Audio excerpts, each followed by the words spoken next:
So maybe your grandma instead of Genghis Khan? Maybe grandma instead of Mhm. Genghis Khan. Okay. Yeah, we'll go with grandma.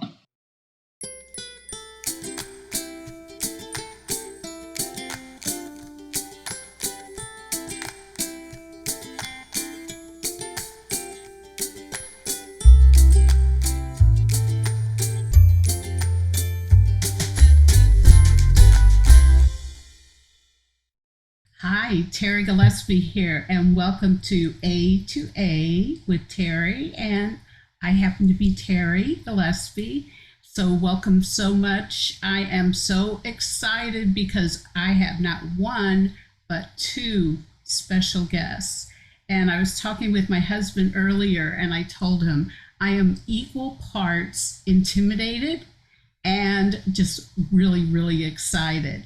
And the reason why is we have two New York Times best-selling authors, and they are multi-award-winning authors and best-selling authors, and they are Marcus Brotherton and Tosca Lee. And we're going to talk a little bit about their newest release, which is The Long March Home. But before we do that, I just want to say welcome to any new viewers. And if you haven't subscribed yet, be sure and click that red subscribe button. And if you're already a subscriber, hey guys, thank you so much. You're going to love this episode, and there's going to be a great giveaway this month. So without further ado, let's welcome Marcus and Tosca. There's Marcus. There's Tosca. Yay! So, Marcus and Tosca, as busy authors and speakers and spouses and world travelers, how is the best way to keep in touch with you? I think social media is a great way to keep in touch with us. We're both on Facebook, we're both on Instagram. I'm on Twitter, and Marcus is on LinkedIn. Oh, and our You're, website. We have websites too. yes, websites. Yes. Well, fortunately, all those great links are going to be down below in the Oh, description section. So everybody's going to have access to that. And I strongly encourage you to check out their websites. I spent most of the time for like an hour between the two of them with my jaw like this. So be sure and check out their websites. So also, there's another interview of Tosca and Marcus, and it's on my blog. And that one is even more in depth, and we go into more about the whys of the book and just more of their background, plus some great writing tips. So those new authors out there, or even if you're just you've been publishing for a while, there's some great insights and writers tips there. So that link will also be down below in the description section. So Marcus and Tosca, The Long March Home, and I've got the advanced reader's copy. wow. So powerful book. I mean, absolutely powerful book.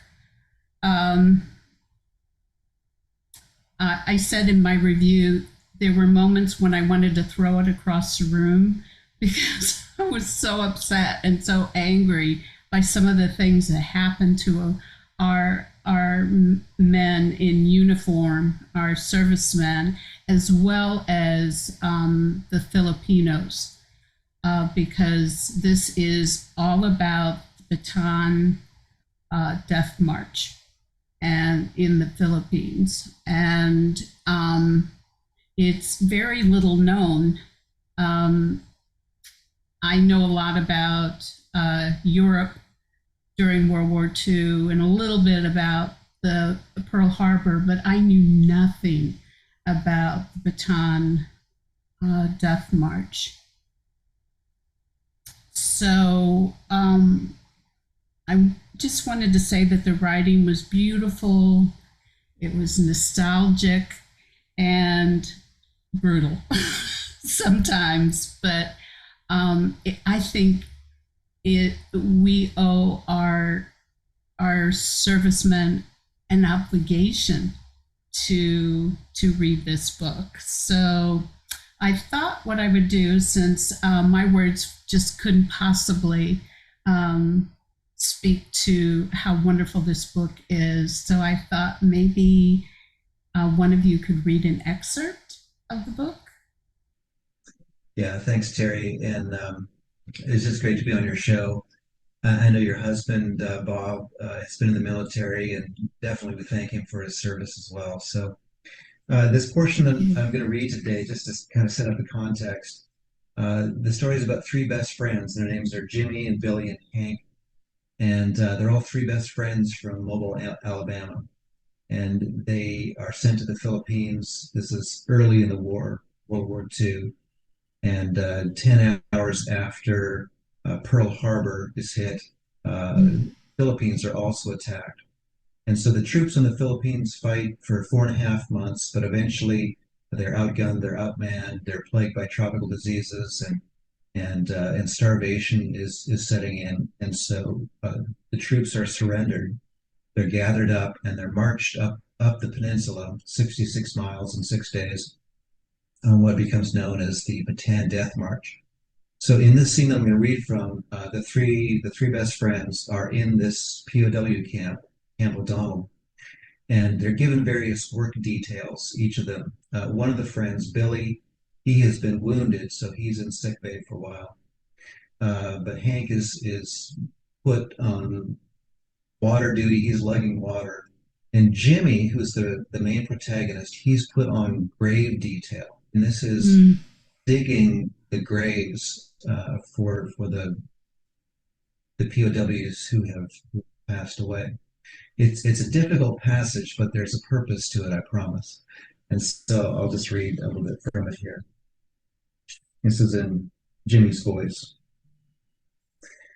I dig graves the next day and the next until my palms are bloody. We bury 60, 80, and then 100 corpses a day.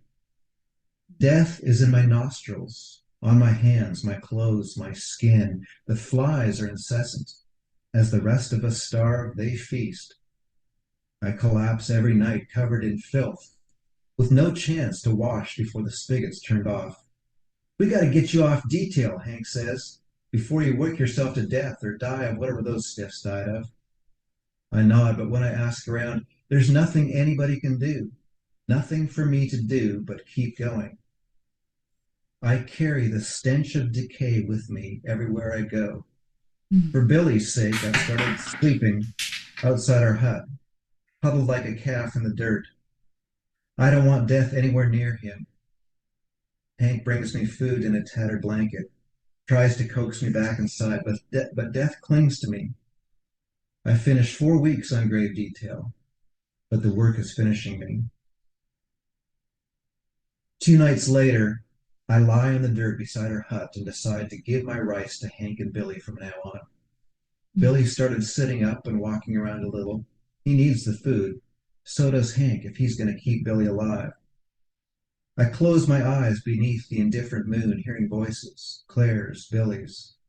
Proper? Voice says, a hand on my shoulder. I shrink away. Prop, can you sit up? I skitter back in the dust. Don't touch me, I say, I'm dirty. That's why I'm here. His voice is stronger than I've heard it in weeks. I open my eyes to find Billy squatting on his heels like a local, his forehead dry, his eyes clear. He holds out a small square cake of what I ain't sure in the darkness. Take it, he says. I shake my head. Come on, Jimmy. He presses it into my palm, which is caked with blood and muck, and I think what a shame it is to defile whatever he's just put there. Tuck off your clothes, he says. You ain't gonna need those rags no more. I don't know what he means, but when he tugs me to my feet, I get up and start to strip them off. They tear and fall away. Then I recognize the texture of the thing in my hand, and it's scent. Soap. Mm. I ain't seen soap in months. Billy straightens, a canteen in his hands, another near his feet. He begins to pour fresh water over my head. It sluices down my back and between my eyes. I squeeze my eyes shut and feel my mouth, my entire face twist with shame. Don't, I say, you need this to drink. We got plenty, Billy says. Hank stand to watch, but we ain't got all night. Get to washing. I have no strength to argue and just start sliding the soap over my chest. Pretty soon I'm scrubbing at my armpits, my legs, groin, hair, and then, in fever, my hands. Billy pours water on me again and again, washing the death from me, mud, morbid juices, and decay running from my naked body until I stand completely clean. Mm, mm.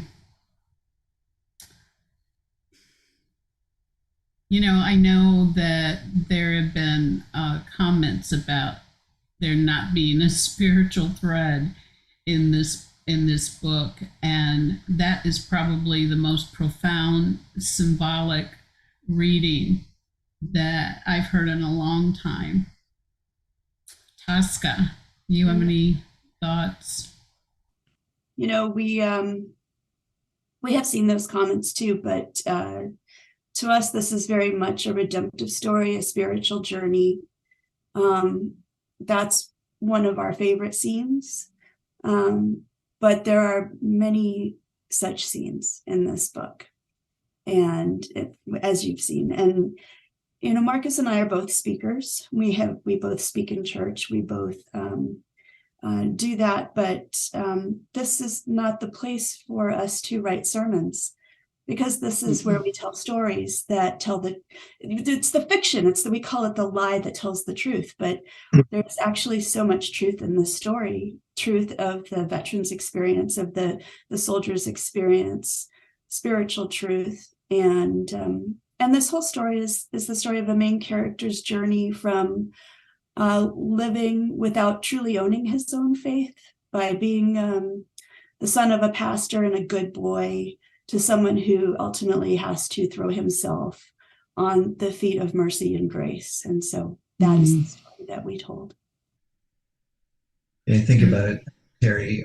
Jesus told parables, and Jesus could have used any communication device he wanted to, and yet he chose this framework of a story. And he didn't necessarily he didn't offer 3 points in a poem to kind of wrap things up neatly. And sometimes his parables weren't understood, and that's as fiction writers, Terry, you know this. We take our chances sometimes. Sometimes people will miss the symbolism or miss the word pictures that are being conveyed. And yet ultimately we just want to leave this in God's hands, that the if there's a message to convey, that God would convey the message, and it's wrapped in this vehicle of story, and the story is what carries it through. Not only story, but also history, and the fact that it's little known history. And we just honored those who passed in service, who gave the ultimate price for our freedom. It's a reminder that, it was finding out about this sacrifice. And I don't want to go into too many details, but like I said, there were times when I wanted to throw the book across the room because of how these men were treated. And so you guys have given honor to these men and a woman, and you have just made us aware of that. So thank you very much for doing that. It's truly an honor to share these stories, and every single thing that's happened to the boys, and they are boys, they're 18 in this story, 18 and 19, is inspired by things that really happened. So it is truly our honor to shine a light on those who were there. And go ahead, Marcus.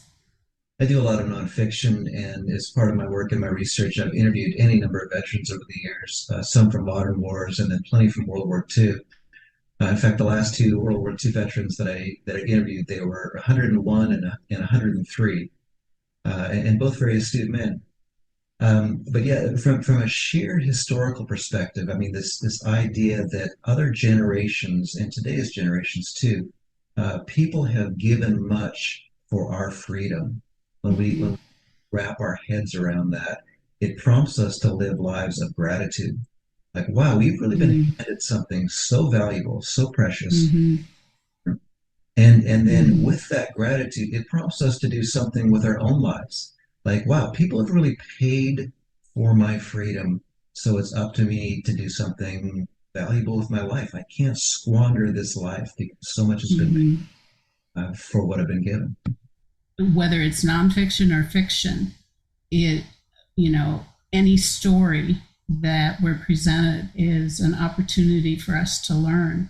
And I like what you said about the fact that to operate in gratitude for what has been done for us, rather than, oh well, it's just one of those things they did. So beautiful, very very beautiful. So the A2A interview blog, which I mentioned before, is going to have even more information. But with the blogs, I like doing kind of fun questions too. So, and this is the subject matter of this book is pretty heavy duty. So it's I really want my readers and my viewers to get to know Marcus and Tosca. Uh, and one of the ways to do that is to just do these fun little questions. So I'm going to go with you first, Tosca. Okay. How about telling us something that no one probably knows about you? Hmm. Well, there's a few of those, but the one I'm thinking of right now is the fact that my first real writing job out of college was as a staff writer for PC Novice magazine. So this was 1992. And my very first published book was not a novel, but a computer book about how computers work with sound.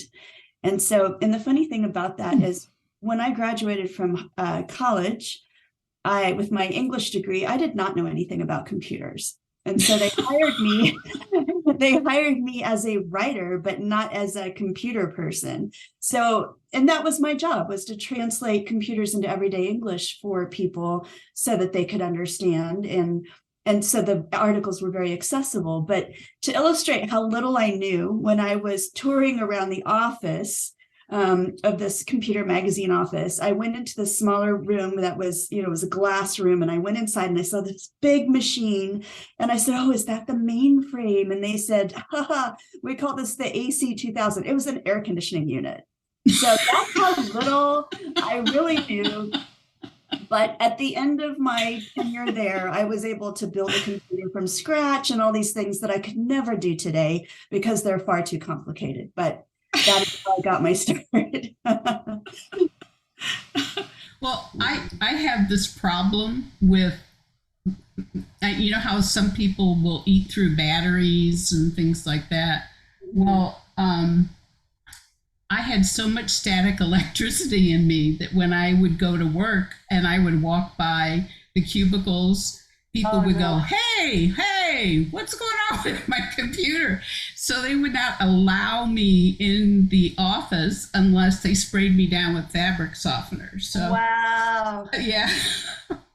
Wow. So I have a love-hate relationship with computers and technology. Oh, wow.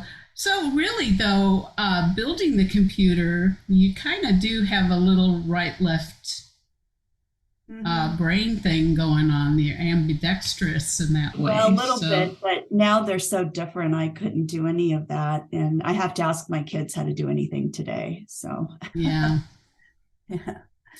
I get that. All right, Marcus, you're next. So If you could have a superpower, or maybe you do have a superpower, what is it, or what would you like to have, and how would you use that superpower? That's a great question. I think of one of the Superman movies. Superman, he wants to turn back time, and so he begins to fly around the Earth, and he actually spins the rotation of the Earth, the opposite direction or whatever. What a great power that would be. I mean, it's not that we want to live in the past, but I think how fun it would be just to go visit places from history, and you could spin a little bit and go back to yesterday, or you could spin a lot and go back to 2,000 years ago. And how'd you like to have dinner with the Apostle Paul tonight, or something like that? I mean, yeah, there's all sorts of fun things that could come from that. Yeah, who would you like to meet, Tosca? Oh You gosh, could. that's so hard. I've always been interested in all these, characters like Genghis Khan and Attila the Hun and Joan of Arc. So I really enjoy history. So for me, it would probably be somebody like that. Of course, I feel like I should say Jesus. So there's Jesus too, right? But We're spending eternity with him, well, so yeah, okay. So I'll see him later. So, but if I, just had to go strictly off of that, maybe one of those. yeah, yeah. I think I would want to go back and spend time with my grandmother. She Oh, was she was a storyteller, and she knew I wanted to write even at 3, 4 years old. So I would love to spend more time with my grandmother. So Same, yeah. yeah, that's yeah. a really good one. I never met my maternal grandma, so that would be really Oh to meet her. Yeah. yeah. So maybe your grandma instead of Genghis Khan. Maybe grandma instead of Mhm. Genghis Khan. Okay. Yeah, yeah, we'll go with grandma. Good. Yeah. Genghis Come just see, popped come into my so. head first. That does say a lot. Okay, so on that note, this month's giveaway of thanks to Ravel and Tosca Marcus is a hardcover copy of The Long March Home. Now, the hardcover copy, I love hardcover. Oh, good, thank you. And that dust jet. Oh, I like. Yeah, look at my back. Right. Yeah, sorry. This one has the fourth best friend on it and the back here represented. Claire, There yeah. is represented there. And there's gold.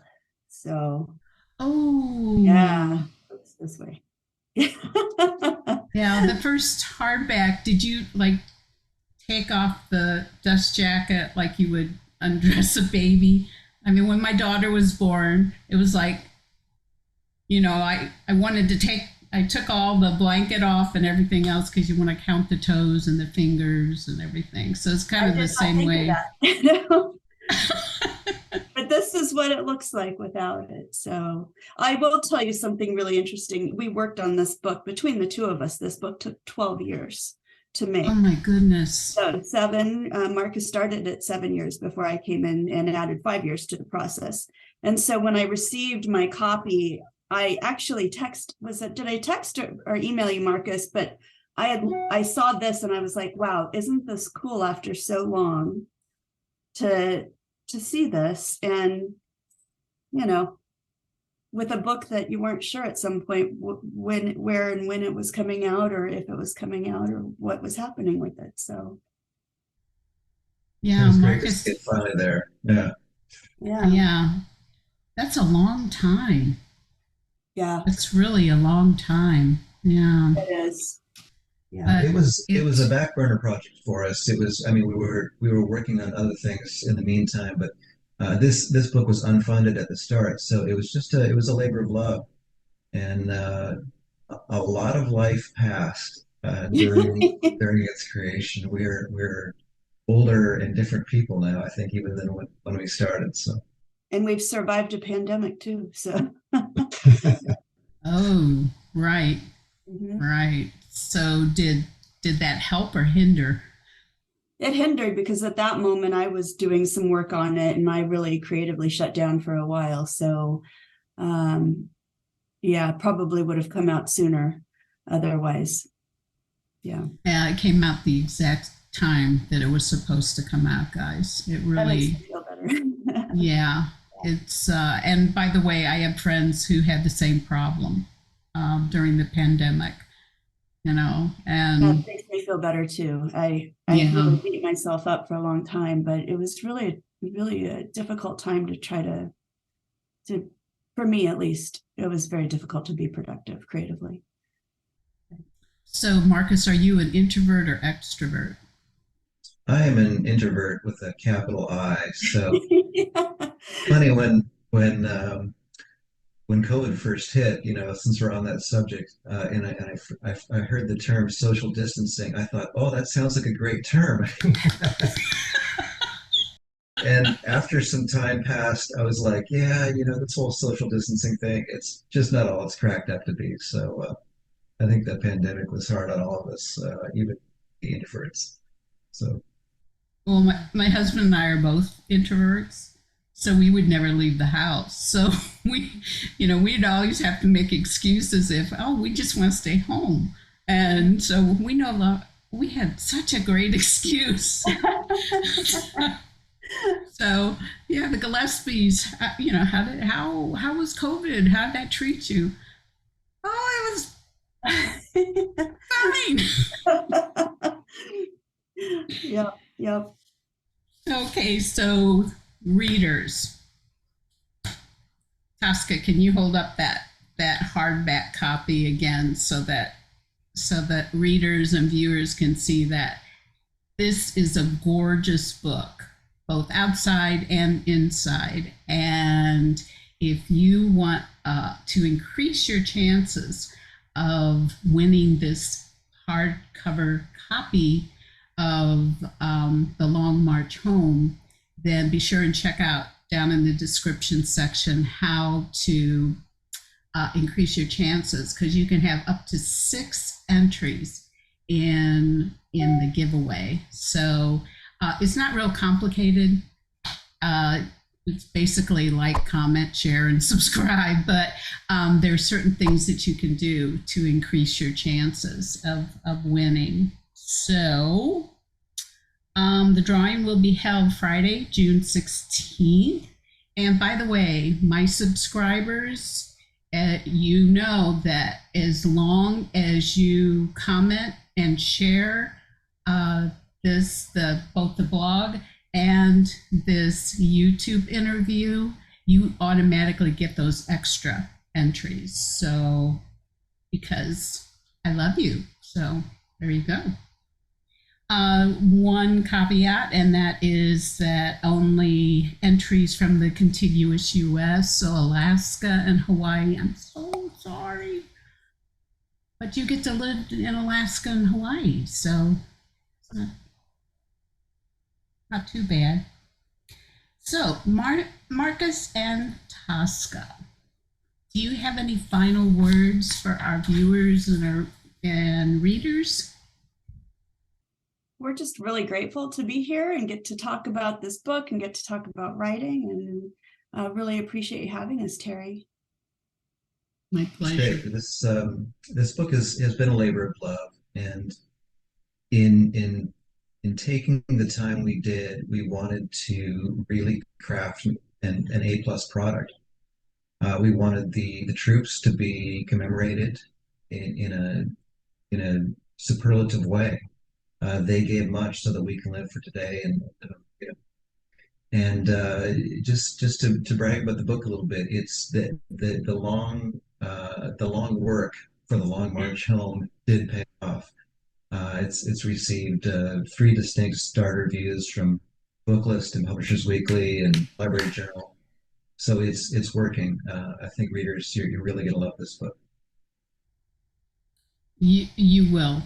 You absolutely will. It's an investment. It's an emotional investment, and it is worth every single amount of time that you spend reading it. It is so beautiful. Thank you. So beautiful. Okay, so thanks everyone for watching the 30th interview episode. One last reminder that in the description section down below, I'll have those great links for Marcus and Tosca. And we definitely appreciate the likes, the follows, the subscribes for our social media. It really does. It does help us sell books. Believe it or not, it does. Next month, our A2A episode will feature best-selling and Christy Hall of Fame winning author Kathy Golke. And this will be Kathy's third interview on this program. She was the one who was brave enough to be the first person to be interviewed. So she holds a special place. So thank you so much to my special guests, and thank you, dear readers and viewers, for watching. And until next time, God bless. And what do we say, Marcus and Tosca? Keep reading. Reading.